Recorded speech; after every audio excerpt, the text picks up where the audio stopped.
Hey guys, Professor Bill, Comic Book University, and Batman issue number 70. This was pretty good. All right, this is pretty good. Let me give you a synopsis of this. Let's say Tom King talks to the artist and says, "Listen, there's going to be about 100 panels or so, 50 panels, whatever, inside of this comic book. I want 95% of those panels of Batman punching one of his villains. However you want to do it, it's on you."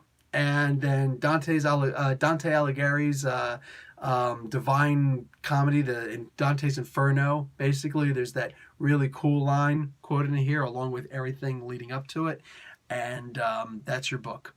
That is your book, man. This was solid. Let me actually talk about who made this book really quick. This is called The Fall and the Fallen Part 1. Tom King is the writer. The artists are Mikel Janin and George Fornes. Jordi Belair on colors and Clayton Cowles on letters. Andy Kubert and Alex Sinclair on the cover. Lanil Yu and Dave Stewart on the variant cover. And of course, Bill Finger created Batman, and Bob Kane had an idea that was not used that eventually became, what we call Batman today.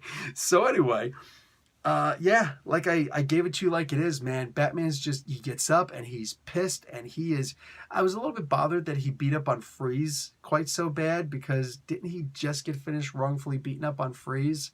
I mean, one of the greatest minds in the world, and you're going to give him brain damage. You know what I'm saying? Like, isn't there enough with brain damage going on? But this issue reminded me so much of that one where Batman and the rest of the crew are leaving Arkham City. I think this is actually in Detective Comics. I can't remember though, but he was in Arkham City, Arkham Asylum, and he had to beat his way out, and they didn't bother showing anything. They just showed him in the beginning saying, "Come on," and at the end, there's blood all over him, and he won. He's the only one still standing. That was awesome. This also, of course, reminds me of, in the Batman comics, Tom King himself writing the one where he walks from the beginning of Arkham Asylum to the end of Arkham Asylum, where Bane is. It's in the I Am Bane, the conclusion, and he just walks through and he's beating the crap out of everybody. This was pretty much just that comic book, but with the poetry of Dante's Inferno.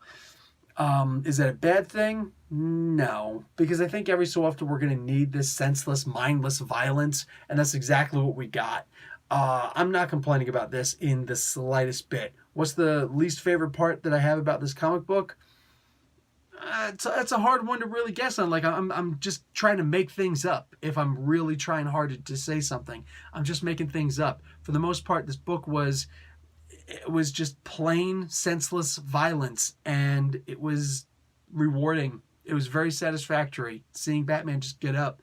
I mean, you can question if King actually really appreciates who Batman is while still trying to make him human, but man, gonna be hard pressed to convince me that he's gonna have a bunch of people beating up on him, because he really pulls it off in this book.